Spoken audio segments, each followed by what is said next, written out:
So for to this video mga pre ay samahan nyo nga pala ako mag-renew o magparehistro ng motor. Oo, tama ka nang narinig, magparehistro ng motor.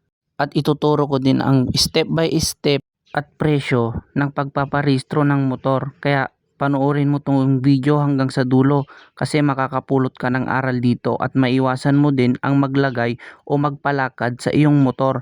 Mas mapapadali din pala kung ang oras na sasabihin ko. Kaya tapusin mo na din itong video hanggang dulo at kung hindi ka pa naka-follow, mag-follow ka na para matuto ka. First step nga pala ay pupunta kayo sa emission testing o emission center dahil sila ang nakatalaga na mag-check ng usok ng iyong motor kung ito ba ay pasado o hindi. Sa motorsiklo nga pala ay 400, sa 4 wheels 500 at sa 6 wheels pataas ay nasa 700 ang presyo ng emission testing.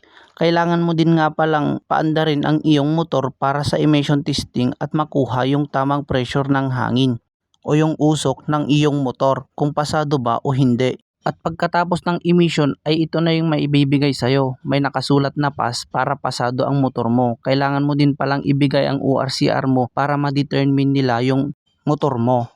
Second step na nga pala tayo ay kukuha na din tayo ng insurance ng ating motor. Madali lang naman pala kumuha nito. Di ko lang napakita dito sa video pero mura lang naman ito. Nagkakalaga ito ng 450. O di ba? Mura lang di ba? Dahil hindi nga ako nakapag-video nung kinuha ko ito nga din pala ang itsura ng insurance pag kumuha kayo. At pagkatapos ng dalawang step na yon ay didiretso na tayo sa LTO. Dito na nga pala kami sa Bypass Urdaneta dumaan, shortcut papuntang Binalunan. Sa mga hindi pala nakakaalam ay bago na ulit yung pwesto ng LTO sa Binalunan. Malapit pala ito sa WCC, kung alam nyo yung WCC sa Binalunan. Ituturo ko na lang mamaya sa video na ito para mas malaman nyo kung saan yun. At kung galing nga kayo sa Urdaneta at kung napadpad na kayo dito sa crossing na traffic light, ay magpapakaliwa lang kayo at doon na mismo yung LTO. Kung nakarating ka sa part ng video na ito kung di ka pa nakafollow, baka naman. At kung nakapasok ka na pala sa left side, ay pupunta na kayo sa LTO. Dire-diretso lang to at makikita nyo na din yung WCC na sinasabi ko o yung paaralan ng mga piloto. At dito nga, malayong malayo pa lang ay matatanaw mo na yung signage ng LTO. Papasok nga pala kayo sa kanan na ito kasi ito na mismo yung LTO. Tingnan nyo naman yung sinasabi kong oras na mas mabilis ay alas 3 hanggang alas 5 kasi ganitong oras ako pumunta.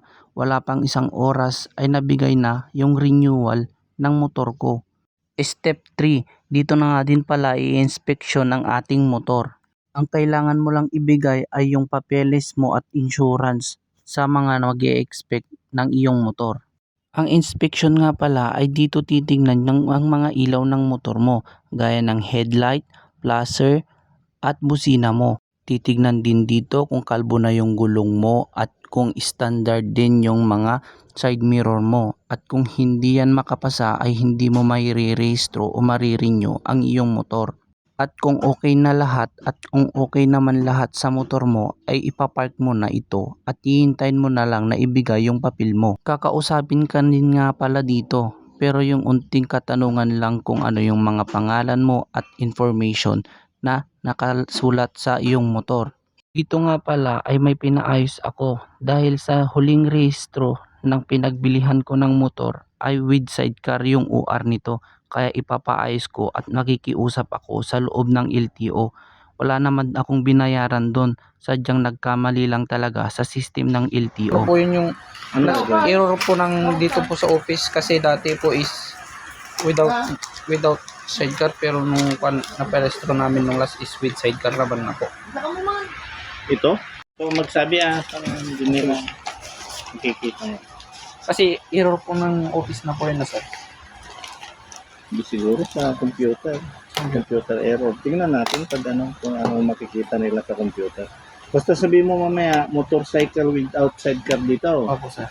Tapos yung lumabas nung nag-restro ako na Urdaneta nung last year, with sidecar naman yung lumabas. Opo sir. Pero dapat without sidecar lang talaga. Let me see. Hintay mo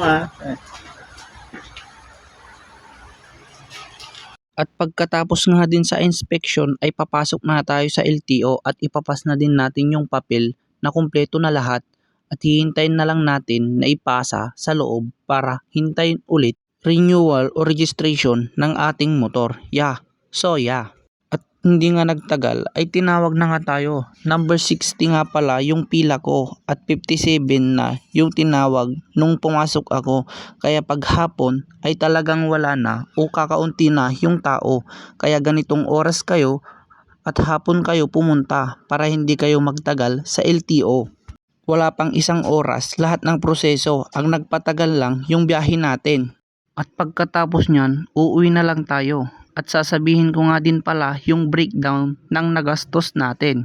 At napamura ako dahil hindi ako nag-fixer o nagpalakad ng papeles. Ito nga pala yung breakdown na nagastos natin sa pagpaparehistro ng ating motor. 400 pesos nga pala sa emission at 450 din sa insurance.